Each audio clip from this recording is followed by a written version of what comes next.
ท่านกำลังรับฟัง CM77 วิทยุอินเทอร์เน็ตล้านนา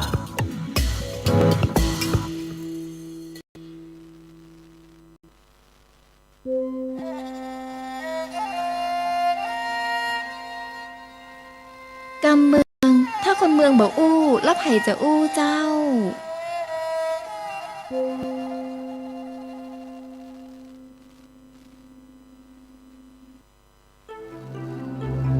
CM77 วิทยุอินเทอร์เน็ตล้านนา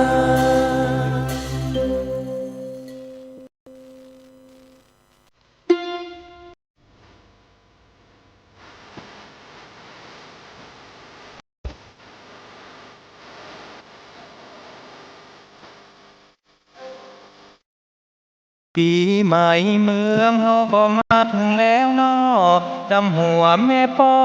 ป้าลุงคุยเฮาดีกว่าประเพณีบักเก่าของเฮาสืบมาเข้าวัดเข้าวาตักบาตรทำบุญกำตะลุงไตเข้าตอกดอกไม้คือเพิ่นได้ชื่นใจที่หมู่เฮาคนเทวบุตรเทวดาเพิ่นมาอุดหนุนอันการทำบุญถึงบ่มีวันพูดตื่นเพิ่นฝันพรเฮาเพิ่นยกมือไหว้เย็นอกเย็นใจอายุมั่นขวัญยืนอยู่ดีกินดีจึงยามนอนยามตื่นใจบ้านใจชื่นปันใหญ่ปันสูงปีใหม่เมืองเฮาก็มาถึงแหมแล้วงามตึงดอกแก้วงามตึงดอกหางนกยูงชุดผ้าเมืองเฮาก็ปากันนุ่งกำขันตะลุงน้ำส้มปล่อยไปดังหู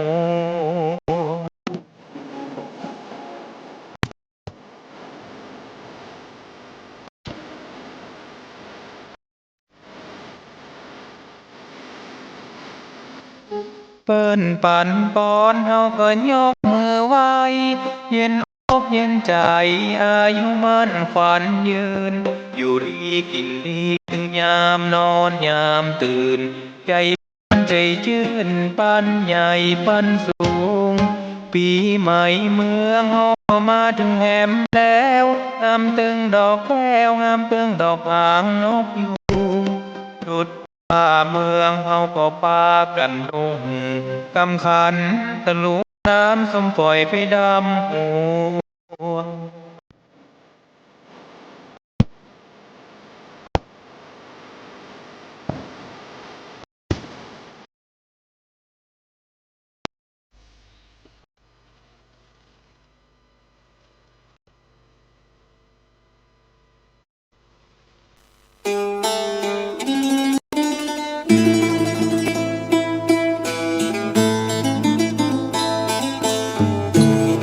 สวัสดีครับท่านผู้ฟังที่ฮักทั้งหลายครับมาพบกับรายการบ้านเฮามันเน็ตกับ CM77.com วันนี้ปะกันในวันเสาร์ที่11นะครับเดือนแฮมเก้าค่ำเดือน7เหนือนะครับ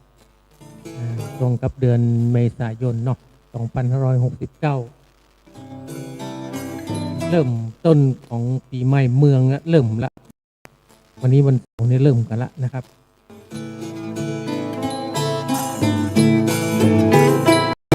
หลายที่หลายทางก็เริ่มมีกิจกรรมกันตั้งทั้งวันที่7นี่ก็เริ่มมีแล้วเนาะตั้ง7ที่ผ่านมาเนี่ยนะครับ7ถึง9เมษายนนี่กับวัดยังยืนนี่เพิ่นเริ่มแล้วครับประเพณีส่งน้ำพระราชเจดีย์สักการะสัพพัญญูเจ้าเดชเมืองนะครับแล้วก็วันที่8ที่ผ่านมานี่ก็มีวัดภูผารามเบิ่งก็มีมาละนะวัดดับไทยเนาะวัดเจ็ดลินนะครับเริ่มตะวาเนอะนะครับประเพณีก่อเจดีย์ทรายสุดเจ้านี่นะ10 ถึง 15 เมษายนนะครับก็หลายที่หลายทางครับก็มีกำหนดการเรื่องของปีใหม่เมืองนะครับ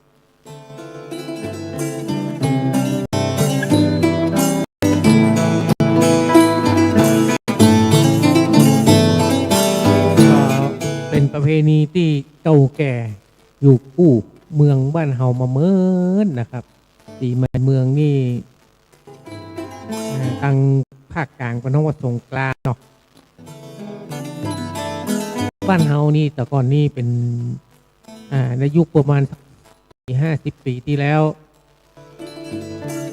ก็เป็นที่เรื่องชื่อลือชามาตั้งแต่สมัยก่อนละเนาะสมัยบรรพบุรุษละสมัยก่อนละสมัยคนเท่าละสมัยพ่ออุ้ยแม่หม่อนเนาะก็คนทั้งภาคกลางคนทั้งภาคอื่นสมัยก่อนเพิ่นจะมีการโหดน้ำเตื้อนะครับบ้านเฮาเนี่ยโหดน้ำมาตั้งแต่สมัยไหนสมัยใดละปีนี้นะครับวันที่14เป็นวันอังคารล่องนะครับ15เป็นวันเนาหรือวันเน่าเนี่ยนะครับ16เป็นวันซกนะวันพญาวันบ้านเฮานี่แหละครับก็จะเป็นมาแหมไปแหมตาวกว่าปีนะครับแล้วต่อไปนี่ก็วันพญาวันก็จะเป็นวันที่16วันที่6แหมละนะครับจะเลื่อนขึ้นจริงๆกันเนาะนะครับจากปฏิทินปกตืนล้านนานะครับที่เปิ้นใจกันตึงวันเนี่ยครับบอกว่าเป็นขึ้นเฮือนใหม่ดูเลิกดูยามพออย่างสปันนะครับมันก็จะเลื่อนไปตามสุริยะเป็นใจคนว่าใช้ตามดวงจันทร์ดวงพระอาทิตย์เนาะนะครับเปิ้นจะดูตามโหราศาสตร์เปิ้นเพราะฉะนั้นเนี่ยนะครับปฏิทินเมืองไทยมันเป็นปฏิทินกระด้างเพราะว่าสมัยก่อนเนี่ยวันที่13แต่อันนะเปิ้นจะเพิ่งเป็นวันหยุดคือวันครอบครัวนะครับยุคสมัยก่อนพอกำรูนมาเปิ้นตั้งการประกันเลื่อนเอา13 14 15เป็นหยุดแล้วกัน3วันนะครับมันก็กลายเป็นวันกระด้างเป็นวันหยุดเขาก็จะเอาวันที่15เนี่ยเป็นวันพญาวันแต่แล้ววันที่16นะครับวันพญาวันเนาะปีแหมสักดาวปีไปก็วันที่17วันพญาวันเพราะนั้นมันก็จะเลื่อนไปตามนั้นครับใครจะกระด้างก็แล้วแต่บ่ฮู้จะว่าใดละถ้าคุณเชื่อจังฮีดทางบ้านเฮาที่เวลาจะปกเสาปกเฮือนเวลาจะเนี่ยก็พอเลิกพอยามมันก็อันเดียวกันนะครับมันเป็นฮีดเดียวกันที่เป็นโหราตังเหนือเปิ่นนะครับปกติแล้วนะเป็นคนกำหนดกฎเกณฑ์ไว้ตั้งแต่สมัยปุ่นก็มอกไปหมอนละนะครับยุคที่วันที่15นี่มันมี100 กว่าปีมันก็เลยว่าโอ้มันยังยุคเขาเกิดมากับวันที่15ละแต่แล้วก็คือก่อนหน้านั้นที่เขายังบักเกิดมาเตื้อนะมันมีวันที่14นะครับวันพญาวันนะมันเลื่อนมาแต่วันที่11มาละครับผมเลื่อนมาเรื่อยๆนะครับวันพญาวันยุคก่อนหน้านั้นสมัยปุ่น400 ปีที่แล้วนี่วันพญาวันตกวันที่28มีนาคมก็มีครับเพราะฉะนั้นเนี่ยคือมันก็เลื่อนไหลตามโหรานะครับเพราะฉะนั้นจะไปว่าจะได้เนาะก็ต้องตามนั้นนะครับ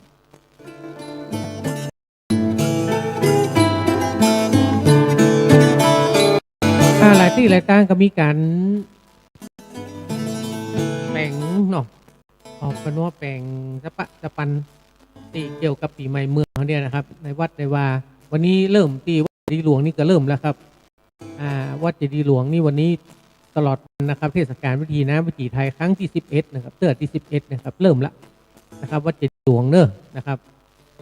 11 ถึง 13นะครับแล้วก็ที่วัดโลกโมลีวันนี้ก็เริ่มละนะครับงานสืบสานประเพณีปีใหม่เมือง11 ถึง 15 เมษายนนะครับแล้วก็แฮมตี้หนึ่งก็วัดพระสิงห์นะครับวัดพระสิงห์ก็จะเริ่มแล้วนะครับประเพณีปีใหม่เมืองสมโพธิส่งน้ำพระพุทธสิหิงค์วันที่11 ถึง 16เนี่ยนะครับ8 โมงถึง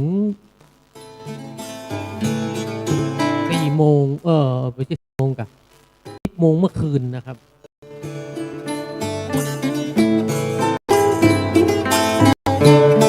ก็เริ่มหลายที่หลายต่างก็เริ่มกันเนาะเราย้อนมานึกถึงนะครับปีใหม่เมืองสมัยก่อน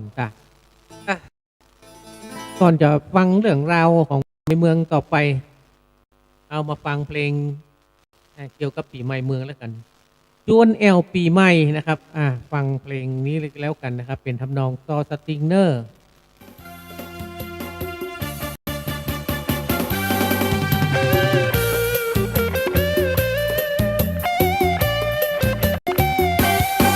มาถึงปีใหม่ล้านนาสนุกเฮฮาม่วนกันแน่น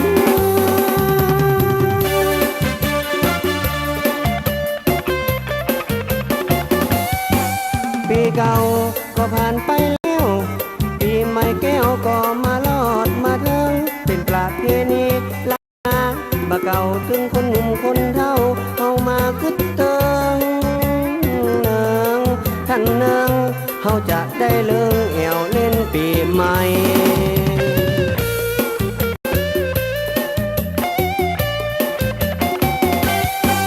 ปีไหน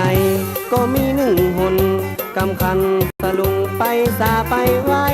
จะนำเข้าตอกดอกไม้นำข้าวมินส้มปล่อยดำหัวป่อแม่แต่เป็นประเพณีสืบทอดกันมาม่วนหูม่วนตาแอวเล่นปีใหม่ยกมือ10 นิ้วเกี่ยวเกษาจะไปขอสุมาวงศาพี่น้อง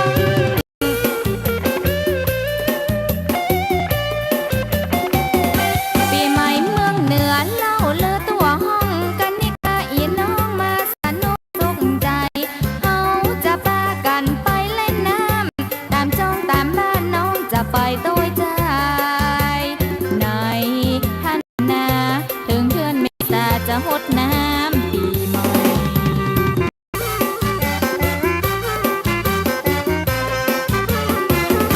ปีใหม่บ้านเฮาหมุนนักม่วนนา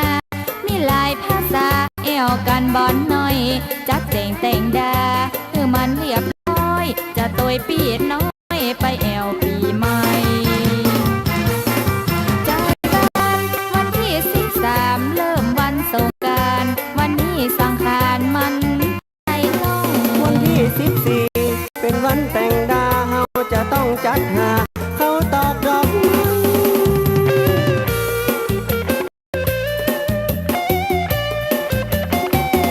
ช่วยกันจัดของที่จะเอาไปไว้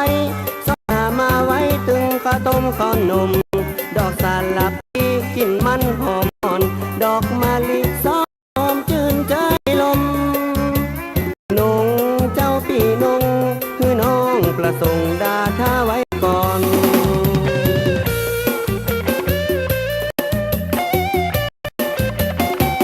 ถึงบอกว่าแคบแมนแต่นมันข้อหนุ่มวันเที่ยวตาผู้อ่อนเป็นประเพณีละของดีร้อนจะเอาไปน้อมไปไว้ไปกราบทำปีไหนมีครั้งอย่าหึงหายสูญตักบาตรทำบุญเกื้อกูลปีใหม่ปีเก่าก็ได้ผ่านไปปีใหม่มาใจมอไซค์เป่งวัง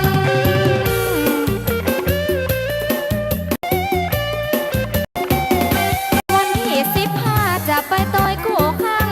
จะแปลงใจกว้างดีงามมอไซค์แต่งตัวปื้นเมืองบอกเก่ากันนี่กาข้าเจ้าใส่สิ้นมีลวดลายนายท่านนายแต่งเนื้อแต่งกายเนื้อมอไซค์สะอาด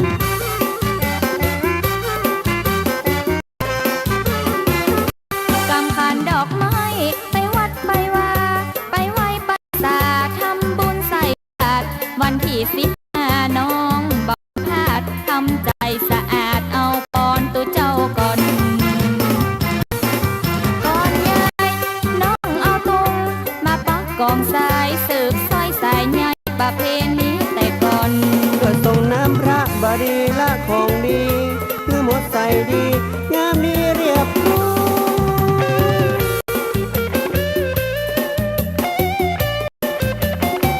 ไปดำหัวพ่อแม่ของตัวน้องน้อยน้ำข้าวมินส้มปล่อยจะเตรียมไปหลายซื้อเสื้อซื้อผ้าและของกินของใจเพื่อจะเอาไปไว้พ่อแม่ของนาย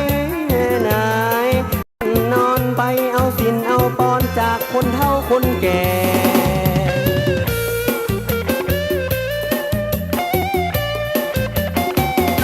อาบน้ำดำหูตึงครูบาอาจารย์ปีใหม่ปีหวานเพื่อจ้างกินจ้างแก่วันพายาวันเฮาบดีลืมแต่เป็นพ่อเป็นแม่ของน้องของพี่ความเป็นวัฒนธรรมและประเพณีมันเป็นความดีของเดิมของเก่าเมื่อปีใหม่แก้ตลอดมาใจบอกเมื่อมีภัยอันใดจ้องกอง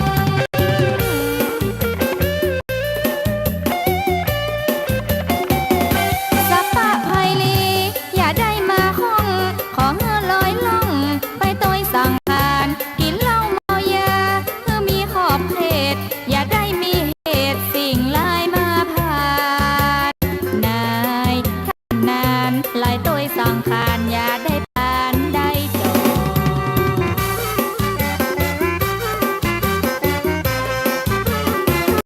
เข้ามาม่วนกันในวันสงกรานต์ปีใหม่ปีหวานมันมาตันมาลอดป้ากันหดน้ำม่วนใบม่วนบอดแล้วจะปาน้องสอดเอี่ยวกันห้องแต่ไปเอี่ยวในเมืองม่วนนักม่วนนาคนหลายภาษาแผ่วเมืองนาเมืองนอก ให้จะพาน้องไปเอวน้ำตกแม่กลางพอสองข้างต่างพอปากันหด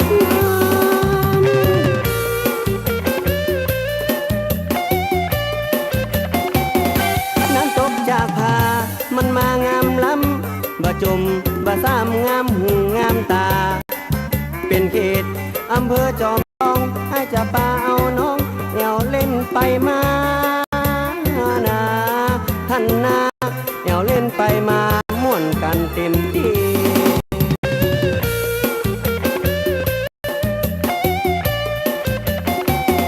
น้ำตกแม่ยะตึงบาไกบาไกหนทางจะไปตึงสะดวกว่าอีมาพ่อผู้คนยังปลายปีนี้มาตัวไอ้ปีตึงสบายหายห่วงใจไปขอน้ำตกลอดลงจากผา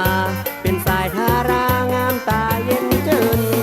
น้องจับไว้พระธาตุจอมทององค์พระเรืองรองนางเต้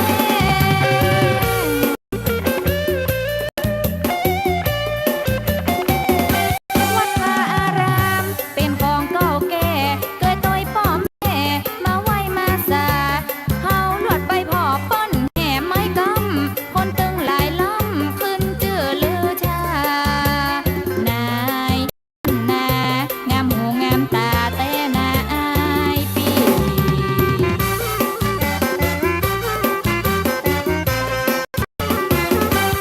พ่อขบวนแห่เป็นเส้นเป็นสายรถเครื่องขยายเดือดนั้นปนปีเสียงเพลงเสียงเพลงบรรเลงปีนี้เอากันเต็มที่ปีไหนมีตื้อจอมตองมีตึงเสียงกองมีตึงเสียงกองห้องก็จดเล่าตองฟ้อนกันเต็มที่ รำกันเป็นหมู่ฟ้อนกันเป็นฟูงปู่ปู่ลุงลุงละต้วยกันล้นล้น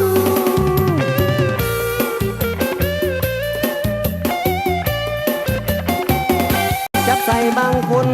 เอาเหล้ามาตั้งเอากับแก้มมาป้อนคือเป็นหมู่เดียวกันรำกันเต็มที่กินกันเต็มที่สงกรานต์ปีนี้ยังมาม่วนมางันนาท่านนั้นอนุรักษ์สืบสานกินต้านบ่ขาด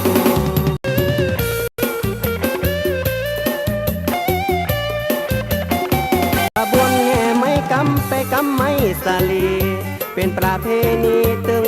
ฮือพลาดทำมากู้ปีตึงม่วนกันขนาดมาสาดได้ตึงเย็นตึงจุ่มรำมงเห่งมงมงเห่งมงมาร่วมรำวงตึงเสียงเพลงเสียงเพลง แห่มาเป็นหมวดแห่มาเป็นสายตึงแม่ยิงพอใจเดือดสันเรา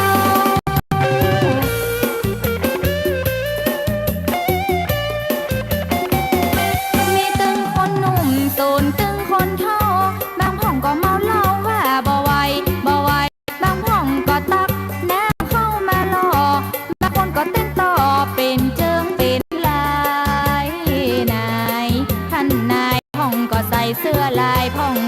เสือกัน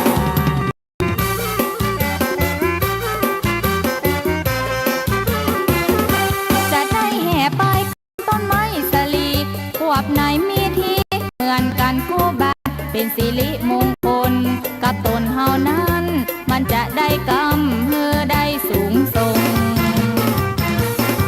ต่างดีมาช่วยกันขจัดความบัดสีมาสร้างความดีประเพณีบอกเก่ามีตึงเสียงเพลงมีตึงเสียงซอมอนกันเต้นสายดีสาย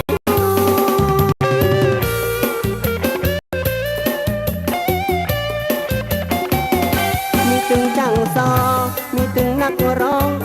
ปีหมู่น้องมาม่วนอกม่วนใจเป็นประเพณีและของดีสืบทอดปีแก้วมาหลอดมาจอดมาใจนายท่านนายไปมันสูญหายโบราณของเก่า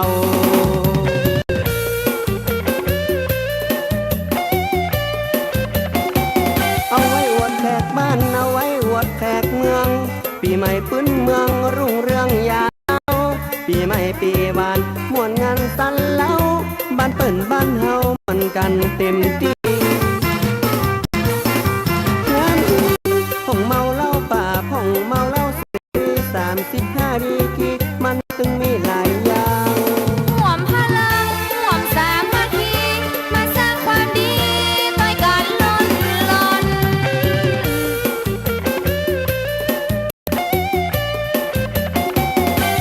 มาเจ้ามาเฮามาใจกันฟ้อนมาห่วมฮับต้นปีใหม่ปีวันถึงบ่ว่าบ้านเหนือบ้านใต้ผู้รักผู้ใหญ่ใจชื่นเจยกันนายท่านนายเนื่องในวันสงกรานต์เทศกาลปีใหม่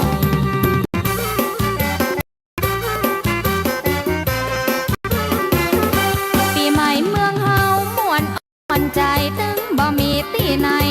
จะมาเปรียบได้ห่วมแห่งห่วมใจสามัคคีกันไว้เดือนจีปีใหม่เฮาจะได้สืบทอดมานานแค่ไม่กำจะเอาไปตามเพื่อความสุขบานกู้คนกู้ท่าน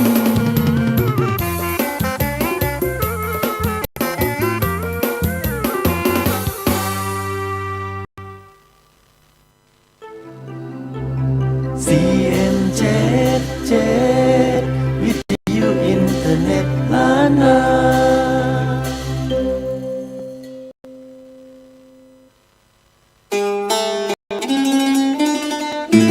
ผ่านไปเรียบร้อยนะครับเพลงจวนแอลปีใหม่เมืองนะครับเป็นซอสติงทำนองเงี้ยวเนี่ยในเพลงก็ยังมีวันที่13 14 15เพราะสมัยก่อนเนี่ยยุคเพลงที่ออกมาเนี่ยเป็นยุคเมื่อ20 กว่าปีที่แล้วเนาะนะครับก็ยังเป็น13 14 15อยู่นะครับประเด็นนี้มันเป็น14 15 16เนาะ16เป็นวันพญาวันนะครับก็ตามหนังสือปีใหม่เมืองล้านนาครับผมจะอู้ถึงหนังสือปีใหม่เมืองล้านนานะครับประจำปี 2569 สำนักส่งเสริมศิลปวัฒนธรรมล้านนาสร้างสรรค์มหาวิทยาลัยเชียงใหม่นะครับโดยอาจารย์สนั่นธรรมธิเนาะนะครับเปิ้นว่าหนังสือปีใหม่เมืองล้านนาปีนี้ปีมะเมียครับหรือว่าปีแม่เนี่ยครับพศ 2569 จศจุลศักราช 1388 ปีรายสังแง่นะครับมาเขน167,167เอาว่ามัน602หอละคุณ5,6,980นะครับกำมัด311อุจจพล1,167ดิถี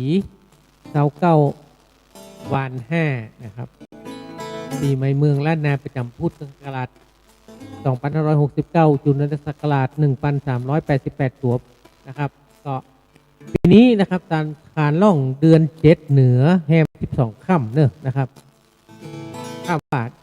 ได้วันอังคารที่ 14 เมษายนนะครับวันไตนี่เป็นวันปึกสักงา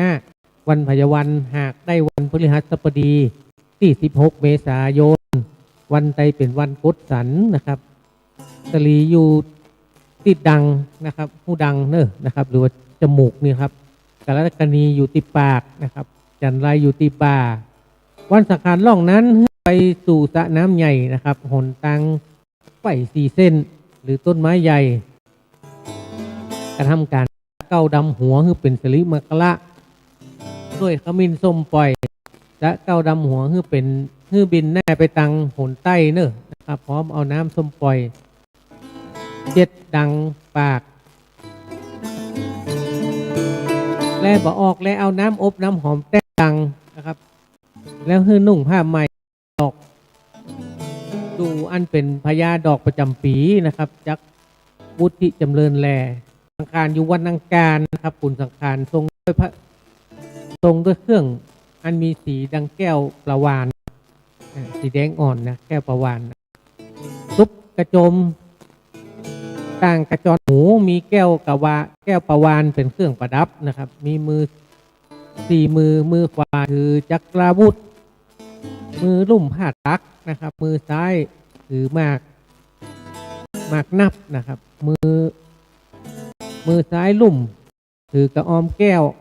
ยืนก้มหน้าเหนือหลังราชสีห์เสด็จลีลาศวายหน้าจากหนพระไปหนอีสานนางเทวดาชื่อมัทธะนางมันทะนะคือดอกดูอันเป็นดอกไม้น้ำปีนะครับมาถ้าฮับเอาขุนสังขารไปปีนี้น่ะคือน้ำ2 ตัวฝนตก205ตกที่เขาสัตบริพันธ์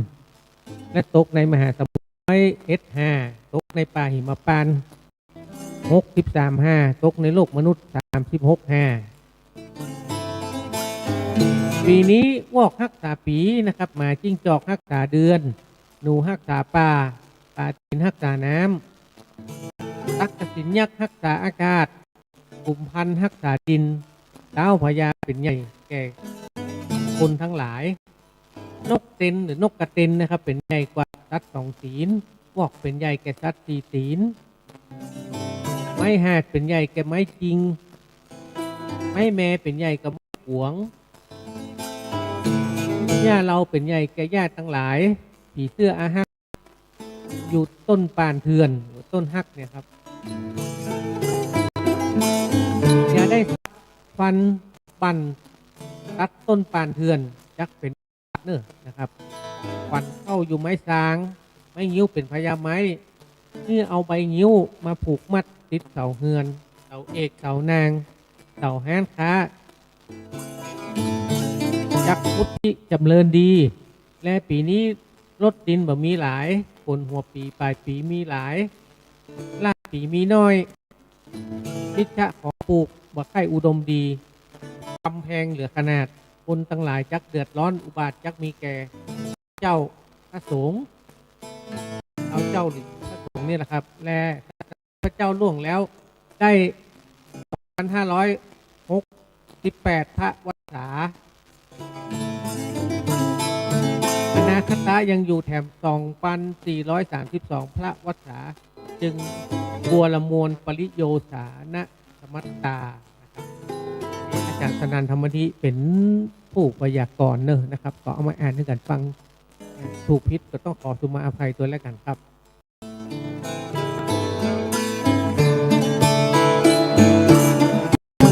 ฟังครับตามผลงานเพลงก็ได้ถึงเรื่องของกิจกรรมของปีใหม่เมืองที่บ้านเฮาเนาะนะครับว่า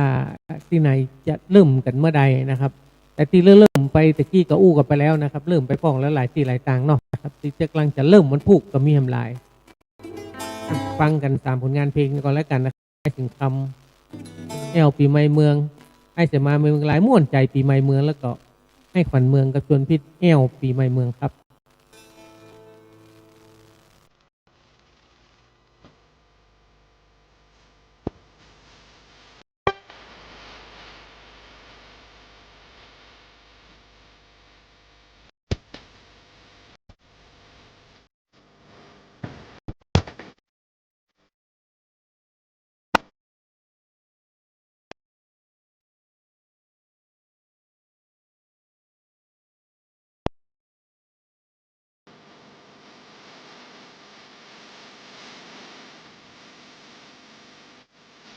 เป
็นอย่างนี้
ครบศพเถลิงมาเติงแถมแล้ว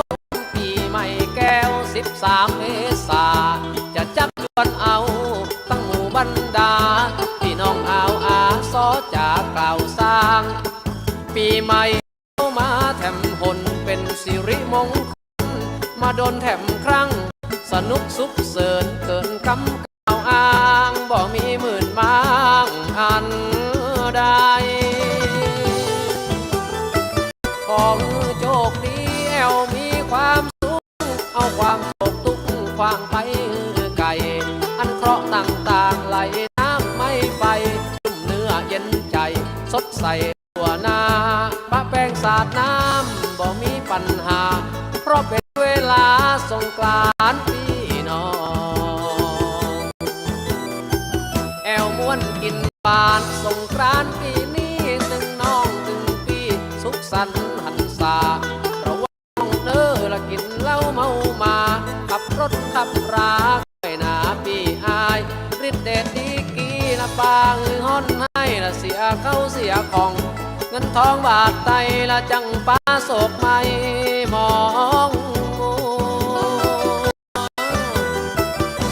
14 วันเนาเข้าดาขัวพร้อมเครื่องนุ่งตัวยองพร้อมกับแต่งตัว15 พญาวันอุ้มขันอุ้มครัวออกไปดำหัวคนแก่คนเฒ่าอีกพร้อมทั้งละครูบาอาจารย์พ่อน้อยพ่อนานพ่อหลวงกำนันเป็นเต้าละบรรดาลูกหลานนี่กะตั้งเต้านั่งเต้าสลอนปอนมาสาวน้อยทั้งหลายต้องเฮียนหูไว้และช่วยพ่อแม่ไทยยะข้าวต้มนมหวานจัดแกงแทงดาเข้าของครัวตาลบกมะพร้าวบาตาลเป็นหน้าที่ของอายน้องคนเข้าแกงอายจะแหกใบตองได้สุขสมปองปีใหม่น้องไทยมวนและงาน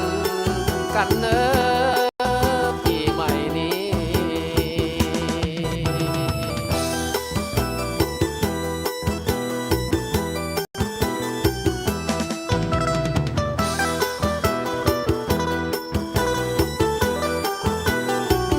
สาวน้อยทั้งหลายต้องเฮียนหูไว้ด้วยพ่อแม่ไทยยะข้าวต้มนมหวานแกงแทงดาเข้าของครัวตาลบกมะพร้าวปาตาลเป็นหน้าที่ของอายน้องคนเข้าแป้งอายจะแหกตองได้สุขสมปองปีใหม่น้องไทยมวนและงานกันเนอปีใหม่นี้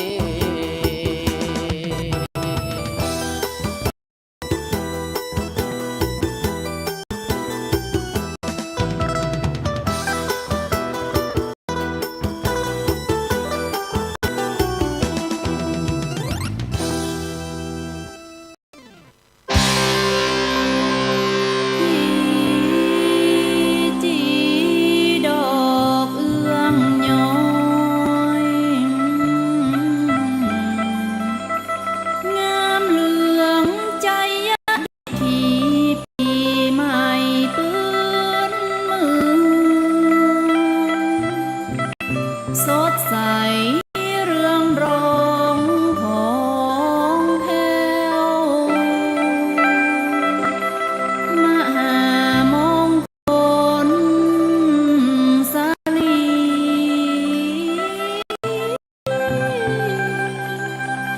ถึงยามปีใหม่แก้วสุขใจเพลิดเพลวเรื่อง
ไปแหม3ผลงานเพลงนะครับเพลงที่เกี่ยวกับปีใหม่เมืองเนาะในช่วงนี้เป็นช่วงปีใหม่เมืองครับ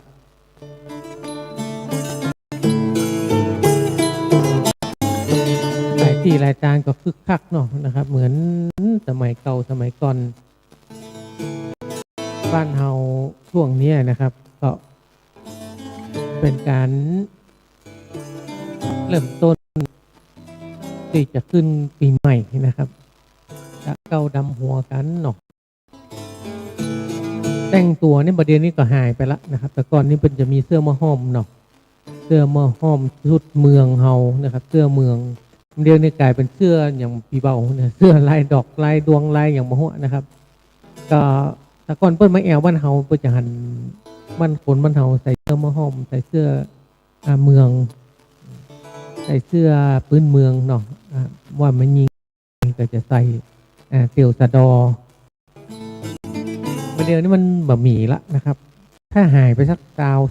กว่าปีแล้วถ้าหายได้สักสาวกว่าปีละจำความได้อยู่ว่าเริ่มบรรยากาศเชียงใหม่เมื่อประมาณปี2530นี่ยังมีอยู่นะครับการรณรงค์ใส่เสื้อมะฮ้อม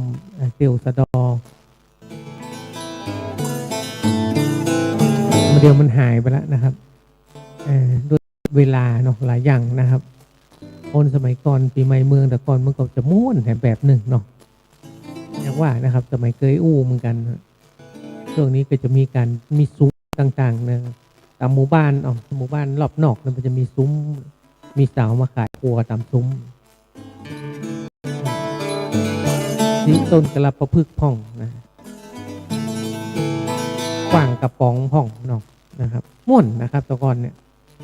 ยามปีเฮายังน้อยอยู่เนี่ยนะครับมันเป็นปีนี้อย่างที่ผมรู้สึกว่ามันม่วนปีหนึ่งจะมีเตื่องเดี๋ยวมันลาม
ตั้งลาวเมืองลาวคือเมืองหลวงพ่อปางเนี่ยนะครับก็มีแห่เหมือนกัน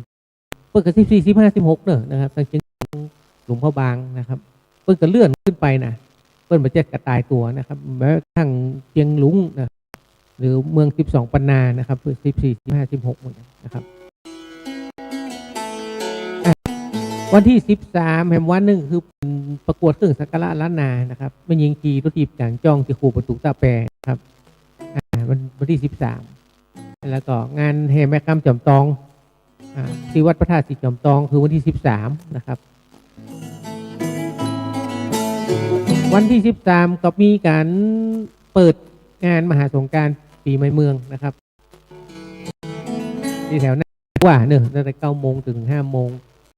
เริ่มประเวณีปีใหม่เมืองวัดลำจ้างก็13 ถึง 16นี่วัดลำจ้าง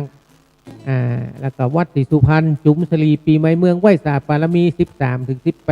18ตั้งแต่เวลา5 โมงจนถึง1 ทุ่มนะครับแล้วก็14แข่งตีกองปูจาพวงประตูตาแปรวันที่14นะครับแล้วก็ตีกองสะบัดใจตัวเองนะครับแข่งที่วัดพระสิงห์นะครับตีกองสะบัดใจพุทธสถาน14เวลาตอนช่วงค่ำๆมีจุดสะโพกมันมีจิกันจิสะโพกมันบ่มเลยนะครับ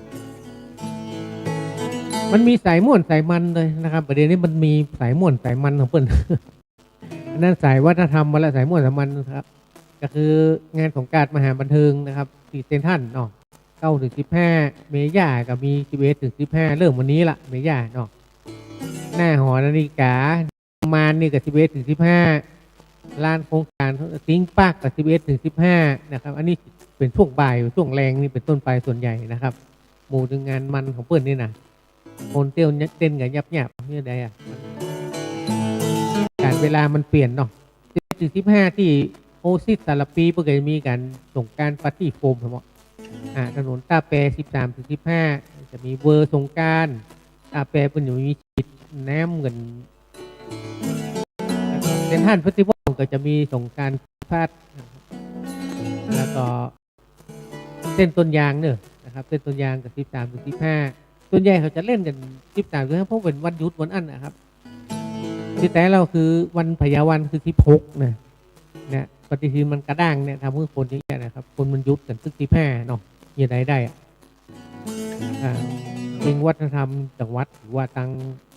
กระทรวงวัฒนธรรมถ้าเปลี่ยนกันได้ก็เปลี่ยนเถอะนะครับ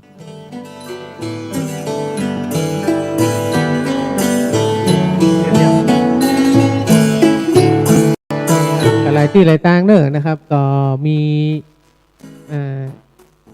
งานนะครับ12คือวันผูกกีฬานุสาวรีย์สามกษัตริย์เนอะเมืองเชียงใหม่ก็คือยอสวยไหวสาพญามังลาย730 ปีมีการฟ้อนยอยศ730 ปีนะครับประกอบการแสดงของตึงนงมรดกนั้นนาตัวนะครับเวลา7 โมงช่วงเช้าเนาะนะครับแล้วก็วัดเชียงมั่นที่12ส่งน้ำพระศรีตังคมณีนะครับวันที่12 7 โมงทุ่มนะครับสำนักงานเทศบาลบวงสรวงตั้งแต่วันที่12ของวันที่12วันเดียวนะครับก็จะดีไซน์แข่งขันลาบพื้นเมืองประกวดตุงล้านนาประกวดเทพีเทพบุตรสงกรานต์ที่ควงบุตรตาแปรนะครับวันที่12นะครับวันพุธนะครับวัดป่าเป้าก็มีเนอะนะครับส่งน้ำละ12 ถึง 16ก็จะดีไซน์วัดพันโอน12 ถึง 16เหมือนกันวัดยางกวง12 ถึง 16นะครับประเพณีส่งน้ำส่วนใหญ่จะเป็นส่งน้ำเนาะนำส่งหมสูงอายุนะครับและ13นี่ควงสู่ตาแปรช่วงเจ้ามีการทำบุญตักบาตรแต่เราก็ตะวันสังขารล่อง14นะครับผมก็รู้มันศูนย์อ่านเฮ้ยบอกว่าจะว่าใดมันจะศูนย์ไปตามนั้นนะเฮ้ย จมไปกับแต่อันนะครับเอาเป็นว่าพอเวลาแล้วเหลือ8 นาทีฟังเพลงก่อนแล้วกันนะครับฟังเพลงแล้วก็ล่ำลากันไปก่อนวันพรุ่งนี้ไม่ได้มาจัดเนอะนะครับวันพรุ่งนี้คนจัดการจะปิกไปใช้ประการบ้านไปดำหัวคนเท่าปีใหม่เมืองกับปิกไปเห็บเตื้องเนาะนะครับไม่ได้ปิกหมื่นนะครับปะกันใหม่วันศุกร์หน้าแล้วกันเนอะนะครับโชคดีปีใหม่เนาะไปขอผู้ท่านทุกแล้วกันนะครับ ก่อนละครับ สวัสดีครับส่งท้ายด้วยเพลงของน้องสีโมเยเรื่องปีใหม่เมืองกับวงเลยชอบปีใหม่เมืองครับ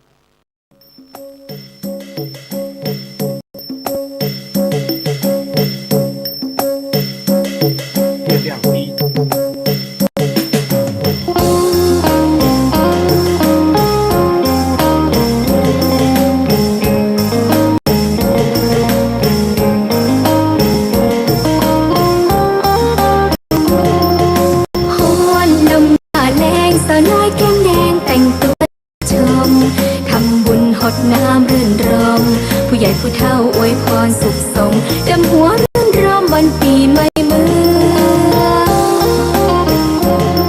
ปีเก่าก็ล่วงไปแล้วปีใหม่แก้วก็เวียนเข้ามาขอพรเทวบุตรเทวดาขอพรเทวบุตรเทวดามั่งมีเงินตราโชคดีคนซ้ายเข้าวัดด้วยกันนอกคนซ้ายเข้าวัดด้วยกันปักตุ้งเป็นจันเจ้างามเพรียวมาหอมเอ่ยกลิ่นเกตวาหอมเอ่ยกลิ่นเกตวาเขาไม่ซ้ำปล่อยผู้เจ้าชื่นใจ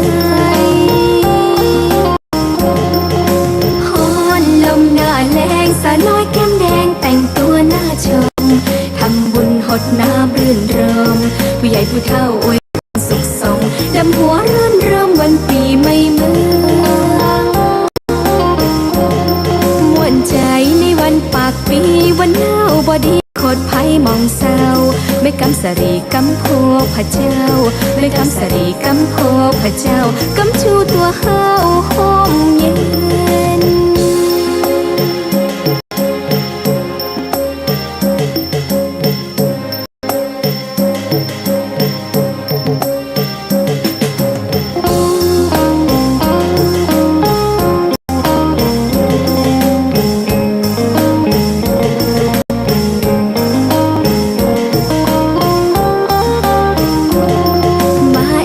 ปีใหม่เมืองเฮายินดีนะเจ้าแขกเมืองบ้านไกลยิ้มงามๆหันแล้วก็ชื่นใจยิ้มงามๆหันแล้วก็ชื่นใจหดน้ำแห่งไปขอสุมาเนื้อเจ้าอันนี้นี่จะปะแป้งสาวแก้มน้องเราบอดีเนื้อเจ้าฮักษาฮีทอยบ้านเฮาฮักษาฮีทอยบ้านเฮาเพื่อกำเล่าเชียงใหม่เมืองงามสาวน้อยแก้มแดงแต่งตัวหน้าชมทำบุญหดน้ำรื่นรมผู้ใหญ่ผู้เฒ่าอวยพรสุขสมดำหัวรื่นรมวันปีใหม่เมืองมาแอวปีใหม่เมืองเฮายินดีนะเจ้าแขกเมืองบ้านไกลยิ้มงามๆหันแล้วก็ชื่นใจยิ้มงามๆหันแล้วก็ชื่นใจหดน้ำแห่งไปขอสุมาเนื้อเจ้าปะแป้งสาวแก้มน้องจะเล่าบอดีเนื้อเจ้าฮักษาฮีทอยบ้านเฮาฮักษาฮีทอยบ้านเฮาเพื่อสมกำเล่าเชียงใหม่เมืองงามฮอนลมหน้าแรงสาวน้อยแก้มแดงแต่งตัวหน้าชมทำบุญหดน้ำรื่นรมผู้ใหญ่ผู้เฒ่าอวยพรสุขสมดำหัวรื่นรมวันปีใหม่เมืองหน้าแรงสาวน้อยแก้มแดงแต่งตัวหน้าชมทำบุญหดน้ำรื่นรมผู้ใหญ่ผู้เฒ่าอวยพรสุขสมหัวรื่นรมวันปีใหม่เมือง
คนทรายเข้าวัดต่อยกันกอบแปลงเจดีย์วันผาดยาวันผาดยาวันนี้นาปีใหม่ตั้งเก้าร่วมทำบุญตานขันเข้าไปสาเก้าดำหัววันป่าปีวันป่า